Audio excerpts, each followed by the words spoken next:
সাগর দত্ত নীলরতন হাসপাতাল তো পাকিস্তানের কবজায় আছে, কটাক্ষ অর্জুন সিং এর।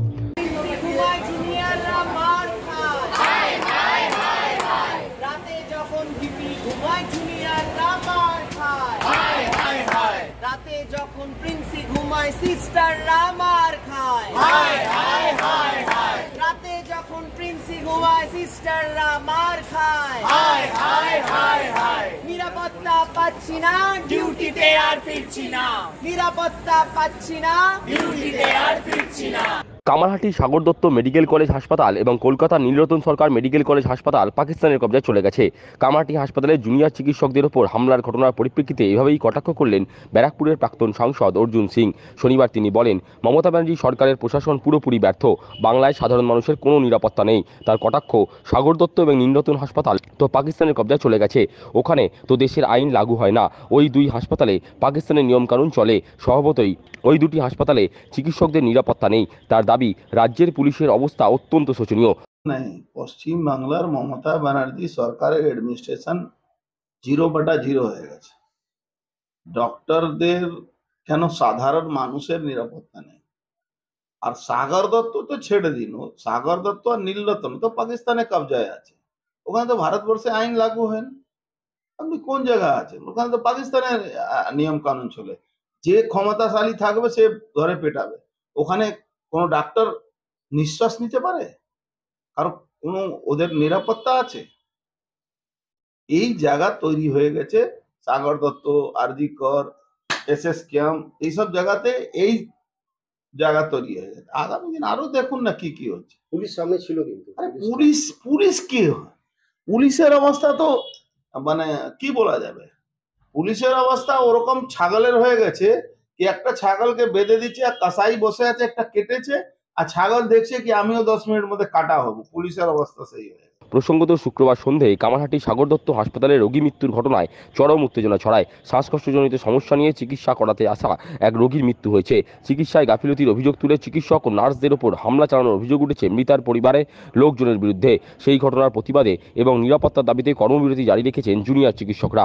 সোমবার অবধি তোদের বুঝে রাখ, তোদের আরজিকর বানিয়ে দেবো। সিপিআর বন্ধ করলে আরজিকর বানিয়ে দেব। এই ঘটনাটা কিন্তু এখানে প্রথম নয়।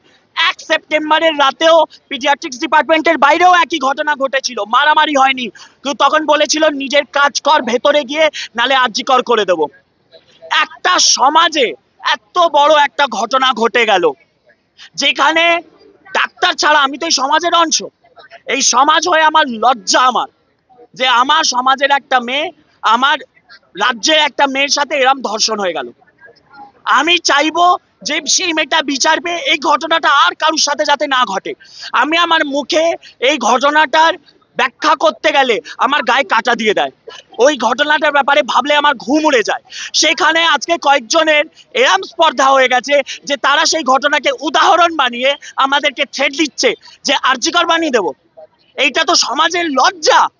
তিলোত্তমা অভয়ার ঘটনাটা আমাদের সমাজে, আমাদের রাজ্যে একটা কলঙ্ক, যে এই রাজ্যে এরকম একটা ঘটনা ঘটলো একটা সরকারি হাসপাতালের একটা বিভাগের মধ্যে।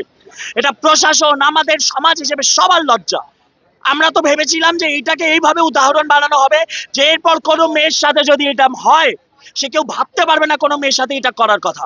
সেখানে উল্টে দেখা যাচ্ছে যে তারা ওই ঘটনাকে উদাহরণ বানিয়ে এবার আমাদের থ্রেট দিচ্ছে যে এইটা না করলে, তো এইভাবে না চললে তোদেরকে অভয়া বানিয়ে দেবো, আরজিকর করে দেবো।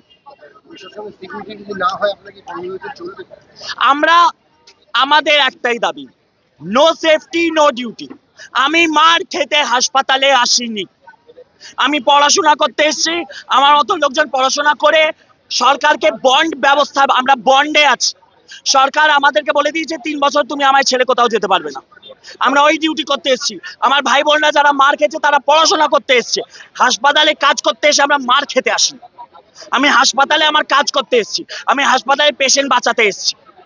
একটা পেশেন্ট মারা গেছে কালকে, ওই দুঃখ এইটা কিন্তু কেউ বোঝে না যে একটা 23, 24, 25 বছরের মেয়ে ছেলে, তারা কটা মৃত্যু দেখেছে জীবনে।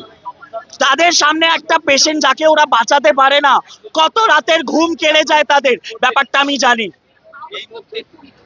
সেই জিনিসটাকে ইগনোর করে 24 ঘন্টায় ওয়ার্ডে ডিউটি থাকা, সারা রাত জেগে ডিউটি করা, সব কাজ করা, যতটা সম্ভব চেষ্টা করা, তারপরেও যদি মার খেতে হয় তাহলে এর চেয়ে বেশি প্রশাসনের গায়ে কোনো লজ্জা হয় না।